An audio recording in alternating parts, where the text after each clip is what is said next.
Hello, Pacific Beach Presbyterian Church family. This is our weekly update, and I don't have too much for us this week.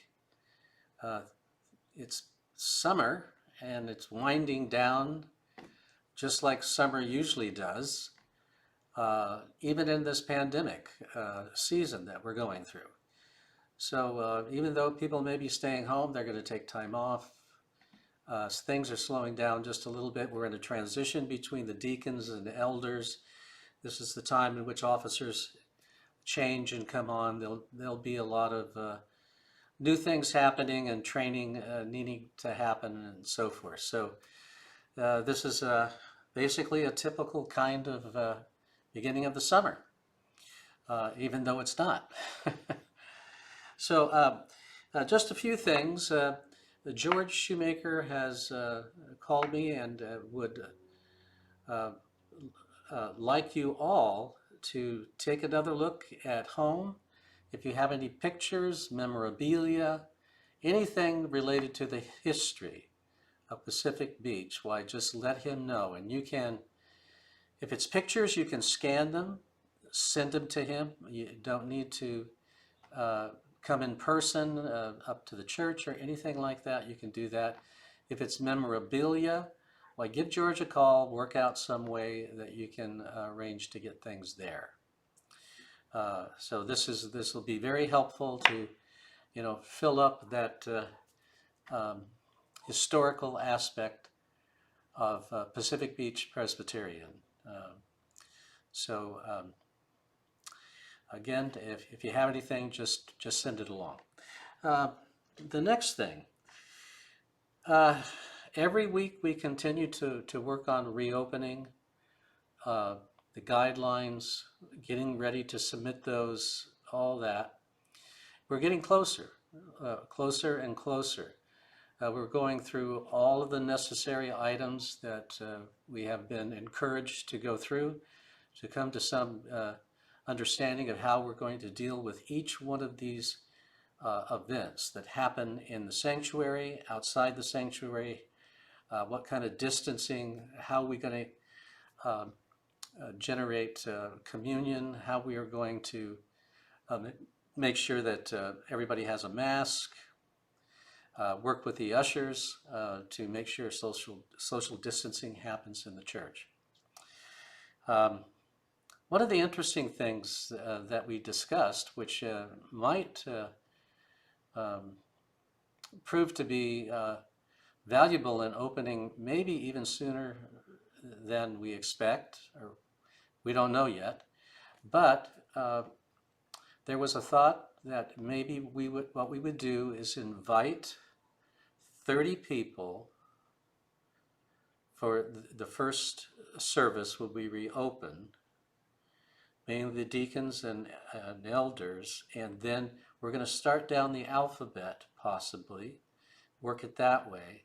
And then the next week, another 30, until we go through the congregation. This is a way of working the bugs out. And we just have to. We just have to make it safe for everybody. And by coming with 30, it's manageable. So that's what we're going to start working on, a plan to do that kind of entrance into going back to church and worshiping together. So that's just one thing that kind of came out in the mix. It's kind of exciting to think about, and will be very helpful. So the complete document will probably be done, I think that Grant was saying, maybe 3 weeks or so. We'll have done all the work, and we'll just write it up and start thinking through each thing, meeting with groups of people on a Zoom, making sure that ushers, the deacons with communion and so forth, everybody's on board with what we're doing. So that's coming up as well. PNC is working hard, and I understand that they're moving along in their mission information form, and we'll just be waiting to approve that. And once it's approved, it goes to Presbytery, and then they approve it, making sure that we've done all the work properly. And then it goes to Louisville, and then we'll start receiving resumes from pastors. So looking at it realistically, I really don't think that it'll happen in this year, but we'll begin next year, early next year, January, February, where that'll happen.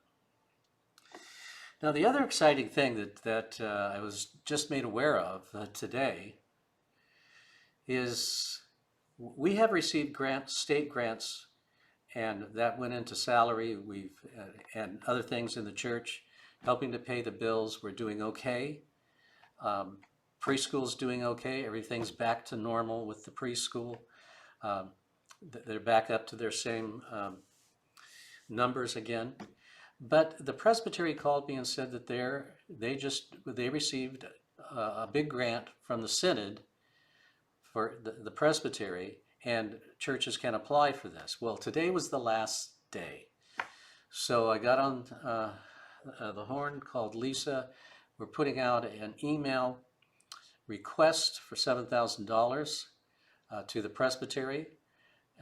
We don't know what that's going to be used for, but I know that we've been talking about, equipment for live streaming and other things like that, and it can be used for that, not just salary or things like paper, office supplies, other things like that. No, it can be used for almost anything. So we're applied for that. Michael Mudgett, the executive presbyter, feels that we should be okay in getting it, and if we do, we're going to sit down and try to figure out what to do with that. It would be nice to continue the pattern of a virtual service when we get back together, but it does mean live streaming. So we got to look into how much that costs. So anyway, that's an exciting piece of news. I was very delighted that I got a call from our exec to do that. Now, the other thing is deacons and elders. This is the time of year that we normally install deacons and elders in a ceremony in the service. The installation service is a ceremony, so no voting or anything needs to take place. But it's kind of awkward, so I went to the deacons. The deacons have said that they'd rather wait till we can all get back together and be installed. And we are receiving emails from the session as well as to how they feel. And so we're waiting on a last few people from the session. So if you're on session and you haven't sent an email to Lisa, why, please do so, so that we can tally up all of those and see what we're going to do. So my preference in all of this is to wait so we can do it all together. I think it really would be exciting to come back and install, but that's really up to the session to decide themselves on what they want to do for themselves. So we're waiting for all those votes to come back in. So please do it right away if you haven't. I mentioned it last week. I'm going on a 2-week study leave starting on the 20th. And I'll be back on August 3rd. We'll have 2 people preaching. Grant will preach the first week, and Chris Lineker will do the second week, as well as a kind of representational communion service as well. So he and Esther will be working on that. So those are some things coming up. And I know that we've got a lot of people that need our prayers.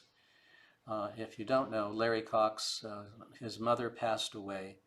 So please send your prayers for Larry as they make plans to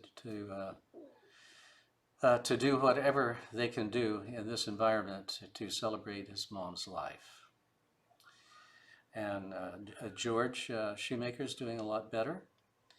And then you're probably aware of a lot of others in the church as well. So be in touch with Donna. Donna sends out an email to all of you every week, making sure that you know about those people that have given their approval and permission to put their names out for prayer.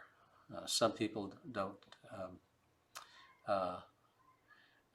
like that. So they like to handle everything a little bit more privately, and that's just fine. But make sure that if you're concerned about somebody, call Donna and she'll fill you in on what's going on. Well, great to be with you again. And I'll have one more week. I'll be off 2 weeks then after that.